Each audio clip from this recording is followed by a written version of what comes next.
Welcome back to another coffee break with Nick and Katie. Today we talk about the days-long ice storm and its costs. Also, a stolen dog was returned to her owners after the dog napper posted on social media. And finally, a teen was sentenced to 10 years probation and rehab for causing the death of 4. Did the punishment fit the crime? Sorry for the extended break. It was my fault. I got the flu first, and then I was not about to brave that ice on Friday to come shoot this video. Yeah, no, that ice is pretty crazy. I think it really threw a lot of people off. I mean, I don't really like being at home alone for very long, so I didn't see a lot of people. And I can't imagine the effects that it had on the businesses, which is one of the numbers that I'm really interested in, because I'm sure it had a major impact on all of the local businesses and who couldn't show up.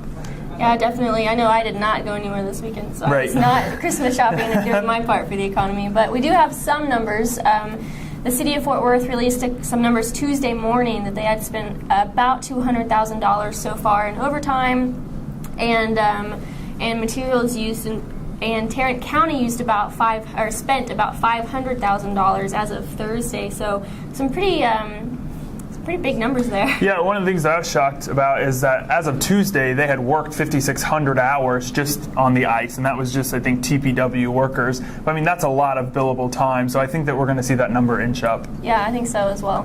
Sunday, I think we'll have a story in the newspaper actually about how we can be prepared for this, and if we can be prepared for something, since it's such an anomaly, and not an anomaly, but happens just every couple of years. Right. So. Another interesting thing happened this weekend. Yeah, it's kind of sad. Someone's dog was stolen, and normally, I mean, a stolen dog probably happens every once in a while, and I don't know why.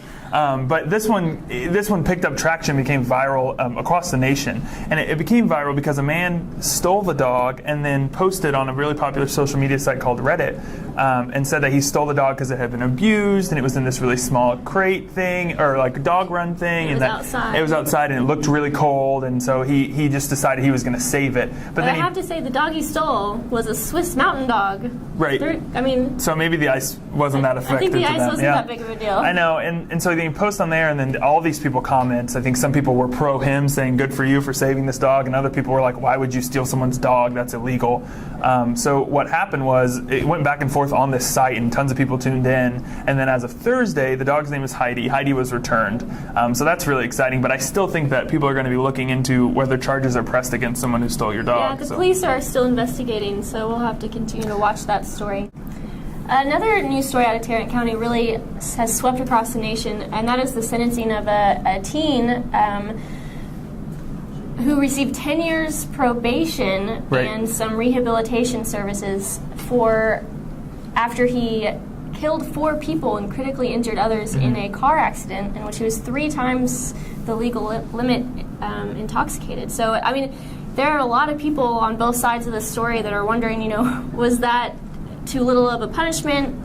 And this interesting term has come up from the court case called affluenza. You want to talk about that a little bit? Yeah, so they're saying that because his parents never punished him, or there were never consequences for his actions beforehand because he was raised in wealth, that contributed to the fact that he did this, that he was drunk and driving and killing people because of the fact that he's not used to consequences. This is why this happened. And so a lot of people are saying, did that get him off? And does it make sense to then give him less consequences now because he's never had consequences before? And so it's kind of stirred this whole thing that if you come from wealth, does that matter more than anything else? So I think people will still be watching it. Like you said, a lot of people come out for and against it, and the judge is getting a lot of harsh comments and some support. So we have all those stories that we've been following the story since it happened, and we have all those stories at startelegram.com. And you can find more information on all of the stories we've talked about today in the links below, so be sure and check those out. And check us out on social media, and I will be out for 3 weeks, but in definitely Hawaii. Visiting family, but we'll definitely we'll be coming back with more news as it happens. Have a great week. Thanks so much.